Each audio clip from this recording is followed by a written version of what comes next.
कि हमारी ये वीडियो कंस्ट्रेंट रिलेशन के ऊपर होने वाली है मल्टीपल पुलिस के लिए।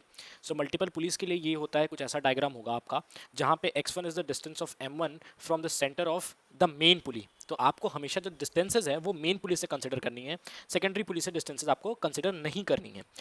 तो यहाँ पे हम देख सकते हैं जैसे m1 की डिस्टेंस हमने मेन पुलिस से कंसिडर कर रखी है, m2 के लिए जो डिस्टेंस है x2 वो हमने मेन पुलिस से कंसिडर कर रखी है। सिमिलरली x3 एंड x4 यहाँ पे मेन पुली से सेकेंडरी पुली के बीच की डिस्टेंस है x4।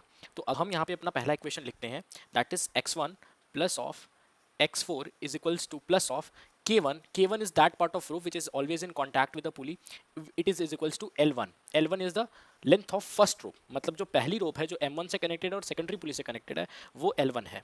ठीक है, नाउ बात करते हैं सेकेंड पुली के लिए, इक्वेशन लिखते हैं that is x2 minus of x4 plus of x3 minus of x4, it is equals to l2। ये l2 के लिए बराबर होगा।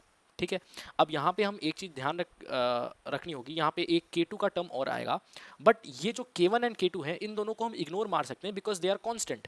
जो पार्ट ऑफ द रोप हमेशा अटैच्ड है दैट इज कांस्टेंट, एंड ये हम नेग्लेक्ट कर सकते हैं बिकॉज ये राइट साइड में जाके सब्ट्रैक्ट होकर एक और कांस्टेंट बना देगा। तो हम k1 और k2 को ना भी लिखेंगे तो भी हम सही आंसर तक पहुँच जाएंगे, और हम इसलिए k1 और k2 को यहाँ से हटा देते हैं। आप चाहें तो दोनों को लेके कर सकते हैं but the result would not change. ठीक है, रिजल्ट में कोई चेंज नहीं आएगा। अब देख लेते हैं कि हम पहले टर्म को डिफरेंशिएट करने पर क्या मिलता है हमें। तो पहले टर्म को हमें यहाँ पे डिफरेंशिएट करना पड़ेगा। तो सबसे पहले हमें यहाँ पे जो है एक्सेलरेशन के बीच में रिलेशन निकालना है a1 a2 एंड a3 के बीच में, बट यहाँ पे x4 एक प्रॉब्लम फैक्टर है। तो x4 की वैल्यू हम पहले इक्वेशन से यहाँ पे सब्सटीट्यूट कर लेंगे। लेट्स सपोज अगर ये पहला इक्वेशन है और ये सेकंड इक्वेशन है, तो x4 की वैल्यू यहाँ से क्या आ जाएगी हमारे पास l1 माइनस ऑफ x1। तो l1 माइनस ऑफ x1 अगर हम इसमें सब्सटीट्यूट कर देते हैं तो यहाँ पे प्लस हो जाएगा plus of x3 minus of l1 plus of x1, और इज इक्वल्स टू कितना हो जाएगा l2। नाउ अब सबको उस तरफ ट्रांसफर करने के बाद हमारे पास जो फाइनल बचेगा that will be x1 plus x2 plus x3, और यहाँ पे 2 टाइम्स x1 होगा obviously, is equals to l2 minus plus of 2 times of l1। ठीक है, और L1 और L2 यहाँ पे कांस्टेंट हैं, दोनों ही मैंने पहले बता रखा है, length of string 1 and length of string 2 है।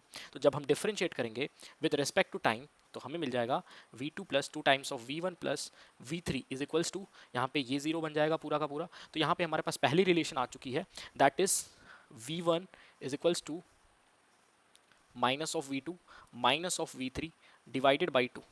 तो यहाँ से हमारे पास पहली रिलेशन आ चुकी है। तो आप इस रिलेशन को यूज़ करके जो है अपना क्वेश्चन सॉल्व कर सकते हैं। नेक्स्ट हम बात करते हैं कि जब हम इस रिलेशन को, जो कि ये थर्ड इक्वेशन है, इसको एक बार और डिफरेंशिएट करते हैं। तो डिफरेंशिएटिंग थर्ड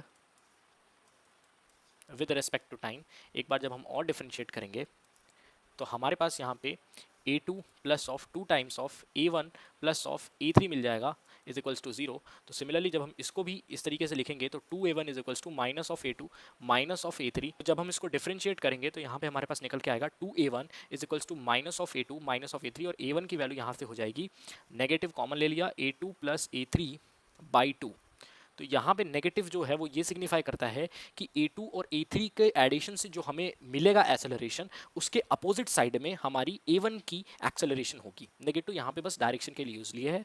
तो इस तरीके से आप इक्वेशंस को सॉल्व कर सकते हैं और अपने डे टू डे उसमें यूज़ कर सकते हैं, एंड ये बहुत ज़्यादा हेल्पफुल है और बहुत ज़्यादा क्लियर एंड शॉर्ट मेथड है। इंस्टीड अगर आप t.x और t.y करके करेंगे तो उसमें बहुत ज़्यादा टाइम लगता है और लोगों को वो समझ भी नहीं आती है।